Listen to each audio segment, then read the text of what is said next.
അസ്സലാമലൈക്കും. എൻ്റെ വീഡിയോയിലേക്ക് എല്ലാവർക്കും സ്വാഗതം.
കൊടുത്തു. മല്ലിച്ചപ്പ്, കറിവേപ്പില, പച്ചമുളക് അത് 3 ഇട്ട് കൊടുത്തു. ഇനി അത് ഇട്ട് കൊടുക്കാനുള്ളത് സവാളയാണ്. സവാള കഴിഞ്ഞതിന് ശേഷം കുറച്ച് ഒരു 1/4 ടീസ്പൂൺ ഉപ്പിട്ട് കൊടുക്കുക. 1/4 ടീസ്പൂൺ തന്നെ ഉപ്പിട്ടാൽ മതിയാവും. കുറച്ചല്ലേ ഉള്ളൂ, 3 വഴുതന നിറക്കണുള്ളൂ. അപ്പം എന്തായാലും അത് മതിയാവും. നല്ലോണം ഒന്ന് വഴറ്റിയിട്ട് ഇളക്കി യോജിപ്പിക്കുക. പിന്നെ കുറച്ച് ഉപ്പ് ഇട്ട് കൊടുക്കണം. ഒരു 1/4 ടീസ്പൂൺ ഉപ്പിട്ട് കൊടുത്താൽ പെട്ടെന്ന്, ഒരു 1/4 ടീസ്പൂൺ തന്നെ ഉപ്പിട്ട് കൊടുത്തിട്ടുള്ളൂ. ഒന്ന് നല്ലോണം വഴറ്റി യോജിപ്പിക്കുക. നല്ലോണം വഴന്നതിന് ശേഷം അതിലേക്ക് 1/2 ടീസ്പൂൺ മഞ്ഞൾപ്പൊടി, 1/4 ടീസ്പൂൺ പട്ട, പൂവ്, ഏലക്കായ പൊടിച്ചത്, 1/2 ടീസ്പൂൺ മല്ലിപ്പൊടി, 1/2 ടീസ്പൂൺ കുരുമുളക് പൊടി, ഒരു 1/4 ടീസ്പൂൺ വലിയ ജീരകപ്പൊടി. ഇത്രയും മസാലപ്പൊടികളാണ് ഞാൻ ചേർത്തി കൊടുത്തിട്ടുള്ളത്. ഇനി ചിക്കൻ മസാല ഉണ്ടെങ്കിൽ ചേർത്തി കൊടുത്താൽ കുഴപ്പമൊന്നുമില്ല, അത് നല്ല ടേസ്റ്റ് തന്നെയാണ്. പക്ഷേ ഞാനിപ്പോൾ അത് ചേർത്തി കൊടുത്തിട്ടില്ല. ഞാൻ ഇത്ര മാത്രമേ ചേർത്തി കൊടുത്തിട്ടുള്ളൂ.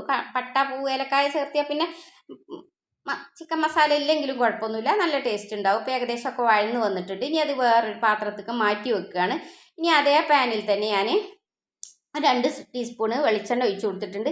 1/2 കപ്പ് സാധാരണ നമ്മളെ റവ, വറുക്കാത്ത റവയാണ് കിട്ടിയിട്ടുള്ളത്. ആ റവ എടുത്തിട്ടുണ്ട് ഞാൻ. അതിലേക്ക് ഞാൻ ഈ പാനിലേക്ക് വെളിച്ചെണ്ണയിലേക്ക് 1 ടീസ്പൂണ് കടുക് ഇട്ട് കൊടുത്തു. അത് പൊട്ടിക്കഴിഞ്ഞതിന് ശേഷം കുറച്ച് വെള്ളം ഒഴിച്ച് കൊടുക്കണം, സാധാരണ നമ്മൾ ഉപ്പുമാവ് ഉണ്ടാക്കും പോലെ. പക്ഷെ വറുത്തിട്ടില്ല എന്ന് മാത്രം. അതേപോലെ ഈ റവേനെ ഒന്ന് വേവിച്ചെടുക്കണം. 1/2 കപ്പ് വെള്ളം ഒഴിച്ച് കൊടുത്തിട്ടുണ്ട്. ഇനി നല്ലോണം തിളച്ച് വന്നിട്ടുണ്ട്. തിളച്ച വെള്ളം തന്നെ ഒഴിച്ച് കൊടുത്തിട്ട് 1/4 ടീസ്പൂൺ ഉപ്പ് ഇട്ട് കൊടുത്തു. കൂടുതലൊന്നും ഉപ്പാവരുത്, മറ്റേ മസാലക്കൂട്ടിൽ ഉപ്പിട്ട് കൊടുത്തതുകൊണ്ട് നല്ലോണം ഉപ്പുണ്ടാവും. അപ്പോൾ ഇനി ഈ റവേനെ ഒന്ന് നല്ലോണം വേവിച്ചെടുക്കുക. സാധാരണ നമ്മൾ ഉപ്പുമാവ് ഉണ്ടാക്കണം അതേപോലെ റവ പെട്ടെന്ന് വെന്ത് കിട്ടുമല്ലോ, അതൊന്ന് വേവിച്ചെടുക്കണം. എന്നിട്ട് അതിന് ശേഷം ഈ മസാലക്കൂട്ട് മുഴുവൻ ഇതിലേക്കൊന്ന് ഇട്ട് കൊടുത്തിട്ടൊന്ന് യോജിപ്പിച്ച് വെക്കുക. അങ്ങനെയാണ് വേണ്ടത്. ഏകദേശമൊക്കെ അത് വെന്തിട്ടുണ്ട്. ഇനി നമ്മൾ നേരത്തെ മസാല തയ്യാറാക്കി വെച്ച മസാല ഇതിലേക്ക് ഇട്ട് കൊടുക്കുക. കടലയും അതിലേക്ക് ഇട്ട് കൊടുത്തിട്ടുണ്ട്. നല്ലോണം ഒന്ന് ഇളക്കി യോജിപ്പിച്ച് അവിടെ എടുത്തേക്ക് ശരിക്കും ഇളക്കി യോജിപ്പിക്കണം. എന്നെങ്കിൽ നമ്മൾ മസാല അതിൽ നിറച്ച് കൊടുക്കുമ്പോൾ എല്ലാതും ഒരേപോലെ കടലിയൊക്കെ ശരിയാവുള്ളൂ. പിന്നെ ഞാനിത് 150 ml കപ്പിന് 1 കപ്പ് മൈദപ്പൊടി എടുത്തിട്ടുണ്ട്. ഒരു 1/4 ടീസ്പൂൺ ഉപ്പിട്ട് കൊടുത്ത് നല്ലോണം ഒന്ന് കുഴച്ച് യോജിപ്പിക്കുക. ഇനി മുട്ടൻ്റെ ടേസ്റ്റ് ഇഷ്ടമുള്ളവർക്ക് മുട്ട ഒഴിച്ച് കൊടുത്തിട്ടും കുഴച്ച് യോജിപ്പിക്കുക. ഞാനിപ്പോൾ അവിടെ മുട്ട കൂട്ടണില്ല, അതിലേക്ക് ഇത്തിരീശ വെള്ളം ഒഴിച്ചിട്ട് ഇങ്ങനെ കുഴച്ചെടുക്കുകയാണ്. ശരിക്കും കുഴച്ചെടുക്കണം. ഇനി പിന്നെ കുറച്ച് ഓയിലും ചേർത്തിട്ട് അങ്ങനെ കുഴച്ചെടുക്കാം നമുക്ക്. എന്നിട്ട് കുഴച്ചവിടെ വെക്കുക.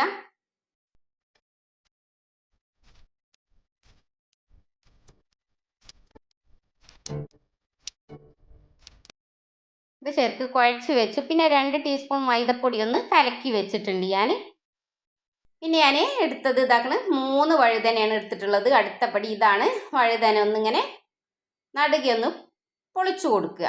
ഇങ്ങനെ പിളർത്തി കൊടുത്താൽ മതി. അതിൻ്റെ ആ ഞെട്ടിക്കളയരുത്.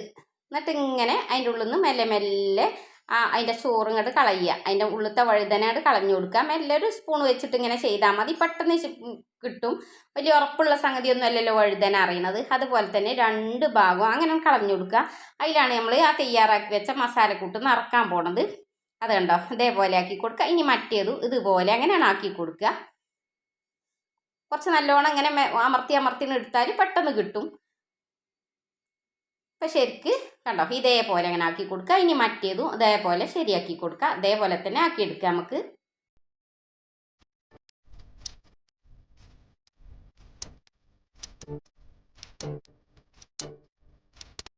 അപ്പം 3 വഴുതന അങ്ങനെ ചോറൊക്കെ കളഞ്ഞ് ശരിയാക്കി വെച്ചു. ഇനി നമുക്ക് നേരത്തെ കുഴച്ച് വെച്ച മൈദപ്പൊടി എടുത്തിട്ട് ഒന്ന് നീട്ടി 3 പീസാക്കി മാറ്റിയാണ് ഞാൻ. പിന്നെ അത് നീട്ടിയെടുക്കുക. അങ്ങനെ ഉരുളെട്ടിയിട്ട് ഇങ്ങനെ നീട്ടി വെക്കുക. അതേപോലെ എല്ലാം അങ്ങോട്ട് കാണിച്ചെടുക്കുക. 3 വഴുതനയുള്ളത്. അപ്പം 3 വേണ്ടി ഓരോന്ന് അതങ്ങനെ കാണിച്ചെടുക്കുക.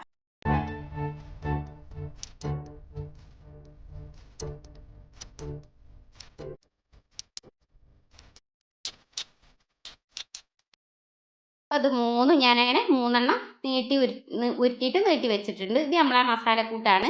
ഇനി നമുക്ക് ഈ വഴുതനയ്ക്ക് അത് ഓരോന്നോരോന്നായിട്ട് ഇങ്ങനെ നിറച്ച് കൊടുക്കുക. നല്ലോണം ഇങ്ങനെ അമ്പിച്ച് വെക്കുക. ഇനി കൈ മൊട്ടുന്നുണ്ട് എങ്കിൽ കുറച്ച് വെളിച്ചെണ്ണ അല്ലെങ്കിൽ ഇത്തിരി വെള്ളം ആക്കി കൊടുത്താൽ മതി.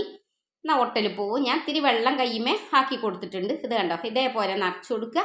മറ്റേ ഭാഗം മെല്ലെ ഇങ്ങനെ വെച്ചിട്ട് മെല്ലെ നിറച്ച് കൊടുത്താൽ മതി. പെട്ടെന്ന് വീണ് പോവുമൊന്നുമില്ല. കാരണം ഈ റവയിലുണ്ടാവുകൊണ്ട് ഒരു ഒട്ടലുണ്ട്.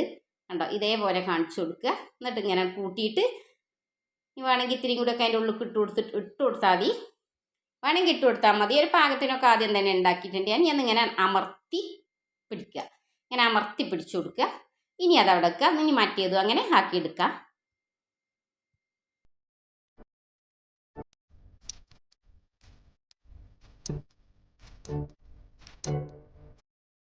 അപ്പം 3 നിറച്ച് കഴിഞ്ഞിട്ടുണ്ട്. ഇനി അത് അതിൻ്റെ ഗ്യാപ്പ് വന്ന ഭാഗം ഉണ്ടല്ലോ, അത് നമ്മൾ 2 ടീസ്പൂണ് മൈദപ്പൊടി അവിടെ കലക്കി വെച്ചിരുന്നല്ലോ, അത് കുറേശ്ശെ എടുത്തിട്ട് അതിൻ്റെ ഉള്ളിലേക്ക് ഇങ്ങനെ തേച്ച് കൊടുക്കുക. അതിൻ്റെ ഉള്ളിലേക്ക് വെളിച്ചെണ്ണ ഓയിലോ എന്തെങ്കിലും അതിൻ്റെ ഉള്ളിലേക്ക് കിടക്കാതിരിക്കാൻ വേണ്ടിയിട്ടാണ് അങ്ങനെ ചെയ്യുന്നത്. അങ്ങനെ ഇനി എല്ലാതും ഇങ്ങനെ കാണിച്ചിട്ടൊന്നും തുടച്ചെടുത്താൽ മതി. ഇനി നമുക്ക് മറ്റേം കൂടി അങ്ങനെ കാണിച്ചെടുക്കാം.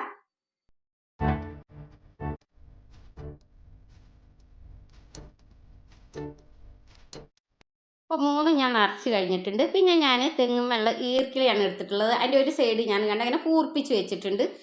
അപ്പോൾ ഇനി അത് ആ നേരത്തെ തയ്യാറാക്കി വെച്ച മൈദൻ്റെ മാവ് നീട്ടി വെച്ചത് അതിന് ഈ ഇതിമ്മ കൂടെ അങ്ങനെ ചിറ്റി കൊടുക്കാം. നമുക്കൊന്ന് അതിന് പോരാതിരിക്കാൻ വേണ്ടിയിട്ടുമാണ്, അതൊരു ഭംഗിക്കും വേണ്ടിയിട്ടുമാണ്. ടേസ്റ്റുമാണല്ലോ കഴിക്കാൻ. പൊരിച്ച് കോരിയാൽ അത് ടേസ്റ്റാണ്. അങ്ങനെ ചുറ്റി കൊടുക്കുക. എന്നിട്ട് പിന്നെ അതിൻ്റെ സൈഡിലൊന്ന് ഈർക്കിളി കുത്തി വെച്ച് കൊടുത്താൽ മതി. അഥവാ പോരരുതെന്ന് വിചാരിച്ചിട്ടാണ്.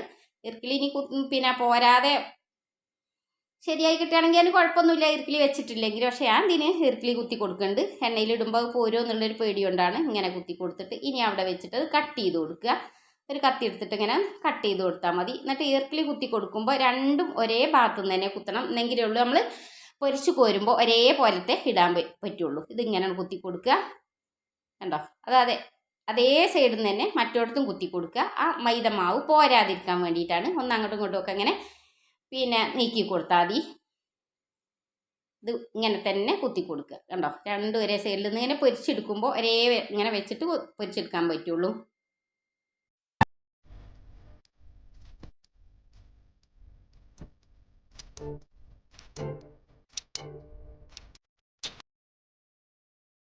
ഇപ്പോൾ 3 ഞാൻ അങ്ങനെ ചുറ്റി കൊടുത്തിട്ടുണ്ട്. ഇനി ഒരു പാനിൽ എണ്ണ ചൂടാൻ വെച്ചിട്ടുണ്ട്. എണ്ണ നല്ല ചൂടായി കഴിഞ്ഞതിന് ശേഷം ഇട്ട് കൊടുക്കുക. അപ്പോൾ നല്ല എണ്ണ നല്ലോണം ചൂടായിട്ടുണ്ട്. 3 ഇതിൽ ഒരു സമയത്ത് തന്നെയാണ് ഇട്ട് കൊടുക്കുന്നത്. 3 കൊള്ളാനുള്ളൊരു വലിപ്പമുണ്ട് ഈ പാനിന്. അപ്പോൾ ഇനി വെളിച്ചെണ്ണയിൽ തന്നെയാണ് പൊരിച്ചു കോരുന്നത്. പിന്നെ പൊരിച്ചെടുക്കുമ്പോൾ എപ്പോഴും ശ്രദ്ധിക്കേണ്ടത് വെണ്ണ നല്ലോണം ഒന്ന് ചൂടായി കഴിഞ്ഞിട്ട് ഇടും വേണം.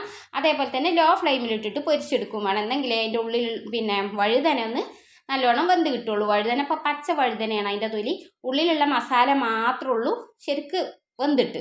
ഉള്ളിലുള്ള മസാല വേവേണ്ട ഒരു കാര്യമല്ല. ഇനിയും വഴുതന വെന്ത് കിട്ടിയാൽ മതി നമുക്ക്. കുറച്ച് നേരം ഇങ്ങനെ ഇട്ട് കൊടുത്തിട്ട് വല്ലാതെ ഇളക്കാതെ മെല്ലെ മെല്ലെ മറിച്ചിട്ട് കൊടുക്കുക. അല്ലെങ്കിൽ ആ ചുറ്റിയ മൈദപ്പൊടിൻ്റെ മാവ് പോരാൻ സാധ്യതയുണ്ട്. അപ്പം ഇനിയിപ്പോൾ ഏകദേശം ഒരു 3 മിനിറ്റ് ഞാനിങ്ങനെ ലോ ഫ്ലെയിമിൽ വെച്ചിട്ടുണ്ട്. ഇപ്പം ഞാനിത് മറിച്ചിട്ട് കൊടുക്കുകയാണ്. അതിങ്ങനെ ആയി കഴിഞ്ഞതിന് ശേഷം മറിച്ചിട്ട് കൊടുത്താൽ മതി. അതിപ്പോൾ ഇനി ഇത്ര മിനിറ്റ് എന്നൊന്നും പറയാൻ പറ്റൂല. ചിലരെ പാത്രം അതേപോലെ തന്നെ സ്റ്റൗവിൻ്റെ കത്തൽ അതിനൊക്കെ വ്യത്യാസം ഉണ്ടാവും. പിന്നെ അതേപോലെ തന്നെ ഇത് വെന്തോന്ന് അറിയാൻ വേണ്ടിയിട്ട് വഴുതന മെല്ലെ ഒന്ന് ഇങ്ങനെ ഒരു കത്തി എടുത്തിട്ട് കുത്തി കൊടുത്താൽ മതി. ഇതിപ്പോൾ എൻ്റെ ശരിക്ക് വെന്ത് കിട്ടിയിട്ടുണ്ട്. ഇനി ഞാനിത് കോരി എടുക്കുകയാണ്. വഴുതനയാണ് ശരിക്ക് വേവേണ്ടത്. അതേപോലെ മൈദപ്പൊടി ചുറ്റി കൊടുത്തതും ശരിക്ക് വെന്ത് കിട്ടണം. ഞാൻ ലോ ഫ്ലെയിമിൽ തന്നെ ഇട്ടിക്കണത്. ഇനി ഞാനിതിങ്ങനെ കോരി എടുക്കുകയാണ്. അപ്പോൾ ശരിക്ക് കണ്ടോ വെന്തിട്ടുണ്ട്, ശരിക്ക് വെന്ത് വന്നിട്ടുണ്ട്. വഴുതനയൊക്കെ പൊരിച്ചെടുത്താൽ നമ്മൾ ഈ ചോർക്കൊക്കെ പൊരിച്ചെടുത്താൽ നല്ല ടേസ്റ്റാണ്. അതേപോലെ തന്നെയാണ് ആ മസാലയും കൂട്ടിയിട്ട് വഴുതന കഴിക്കുമ്പോൾ, വഴുതന നിറച്ച് കഴിക്കുമ്പോൾ നല്ല ടേസ്റ്റാണ് കഴിക്കാൻ. അപ്പോൾ ഇനി ഇത് ഞാൻ കോരിയെടുത്തു. ഇനി ഒരു പാത്രത്തേക്ക് മാറ്റി വെക്കുകയാണ്. അപ്പം നല്ലൊരു വഴുതന നിറച്ച് റെഡി ആയിട്ടുണ്ട്. ഇനി നമുക്കതൊന്ന് മുറിച്ച് നോക്കാം. നല്ല ചൂടുണ്ട്. അപ്പോൾ ഒരു കത്തി വെച്ചിട്ട് തന്നെയാണ് ഞാനിതൊന്നും ഇങ്ങനെ മുറിച്ച് കാണിക്കണത്. ഒന്ന് മെല്ലെ, നല്ല ചൂടാണ് കേട്ടോ. ഇപ്പം വാങ്ങിയതല്ല, നല്ല ചൂടുണ്ട്. വഴുതനയൊക്കെ ശരിക്ക് വെന്തിട്ടുണ്ട്.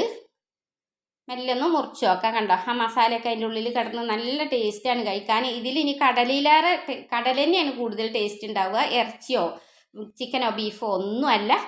അപ്പോൾ നല്ലൊരു വഴുതന നിറച്ചത് റെഡി ആയിട്ടുണ്ട്. വീഡിയോ എല്ലാവർക്കും ഇഷ്ടമാവുകയാണെങ്കിൽ സബ്സ്ക്രൈബ് ചെയ്യാനും സപ്പോർട്ട് ചെയ്യാനും മറക്കരുത്. മറ്റൊരു വീഡിയോ ആയിട്ട് വീണ്ടും കാണാം ഇൻഷാ അല്ലാഹ്.